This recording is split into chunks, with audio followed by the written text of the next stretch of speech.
in some of our commissions, we wanted to draw from different kinds of music, and we've always had an absolute horror of, that painting thing where if you add all the colours together you simply get brown, you get the most miserable sludge. And it is as far from that as you could possibly imagine. It's very striking. You hear the very distinctive folk and traditional textures and colours and approach to line and to counterpoint of Lau. You get the extraordinary incandescent creativity of Brian Irvine, like whom there really isn't another composer. And you can hear there's a classical orchestra in there. The classical orchestra doesn't pretend to be a rock band or folk group, it's a classical orchestra. And like the best paintings, you hear all the colours and you can distinguish them and you can see how they join up.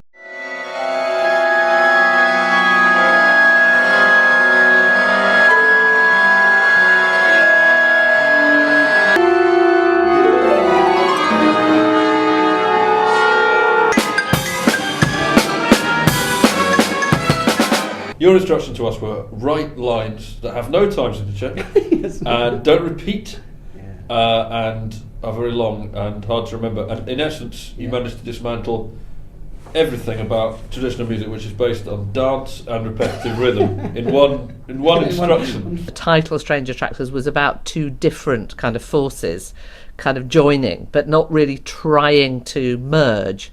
It does seem like genuine collaboration. It seems like if you'd written some tunes and sent them to us and we'd learned them, that wouldn't be right. If we had contributed an oboe part, then that probably wouldn't have worked well either. They're really exciting things to do because they have a sense of uniqueness. However good a symphony is, if you commission a composer to write a symphony, you sort of know what you're going to get.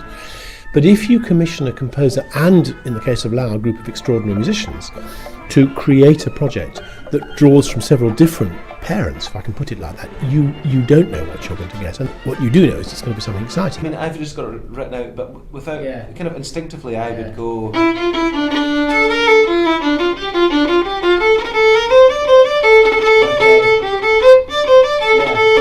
So it's actually quite gentle. I mean, you can still play it loud, but I think what I was noticing was it was kind of been accented a little bit too much. Yeah, we were doing too much. Well, first of all, we were reading it, with bowing, just like that. Which is the way it's written out, but I think slowing out a bit.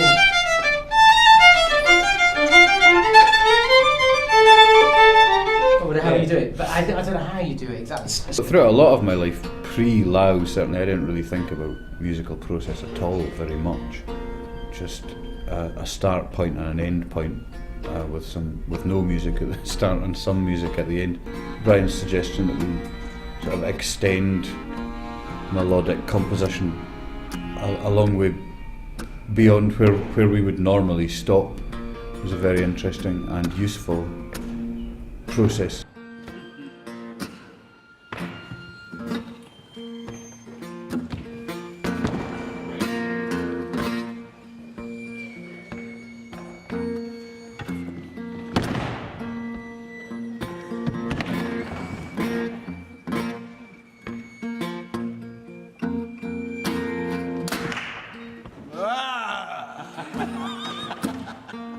I can only describe it as a bit like this.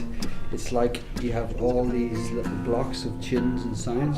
You just take each block and you kind of go with it and then stretch it a wee bit and then set it aside and then do the same another one. Turn it upside down, turn it backwards, stretch it, put some notes on it, harmonise it, put it aside. Do this for lots of blocks, and then you got those 10 blocks and you got these other blocks. So then you take those blocks and you bring them back in then and you join a couple together and you stretch them and you set them aside. So after a process of doing that, you got like a zillion blocks. The time when the idea was, an orchestra will back some folk musicians playing a nice tune, that has really gone. And now composers and folk musicians are looking for something more interesting to come out of the collaboration. So you slow that in. And you do, sorry, you do like a... Yeah. You've got a pencil, anyone? This is all you know. I have to write it in, because we have to read it. If we write it in, we'll do it.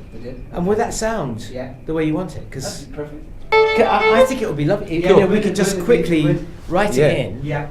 It would only mean that, because at the moment with the violas think that it. Well, we're It's all saying all- it's short, yes, I know, so we're going I know, I know, dum. I know. But we'd have to, I think, play more like this. Because it's sort of split between two camps at the minute. And I think Yeah. if we just maybe just decide right. That would be great. Well, then we would be have we got a picture? strange attractors. One of the things we all said was, there's been a lot of great Yeah. trad stuff with classical stuff, Yeah. but what we don't want to do is an orchestra backing a trad band. No. And what you came then with was, we don't need to play at the same tempo all the time, and which is quite a radical thing for us, because we've spent 5 years trying desperately to play in the same tempo as each other. The key thing in everything is sort of harmonic world. Now, so if you have any two tunes, you know, and one's playing on the radio and it's in D major, and another one's playing on the radio and it's in D major, you put them both together and it'll work. So, and actually when they're independently linked rhythmically, what happens is you get these sort of independent motors happening. So you get this really extraordinary complex series of rhythms, because, you know, things passing out of each other, and to try and write something like that is crazy. It was almost like you could see a really complicated machine working.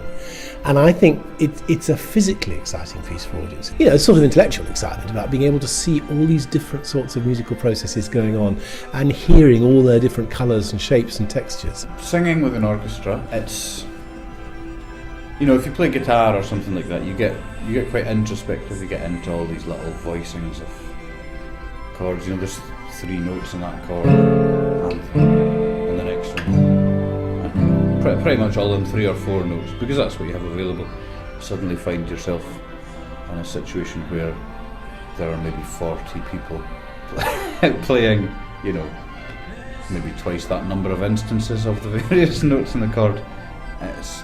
It's like magic.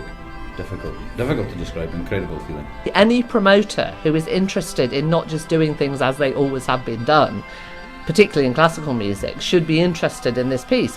It's just like a dream. Yeah, it is quite, these two overlapping things. Yeah. It is quite trippy. It is, yeah, it is quite Yeah. trippy, yeah. I'm into it. I'm into it as well. That's lucky, isn't it, at this point in the process? I think it's a special piece, it's a special project, and I think it's in the special, rather highly charged, rather theatrical feel that good festivals have, where this piece feels as if it's really got its right home. And actually, that's what we got in anyway. So this is what we got. Yeah. 3, 4.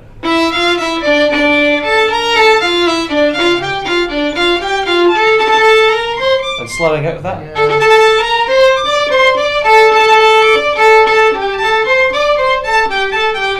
And very after that, Yeah. we just do what we're doing. So,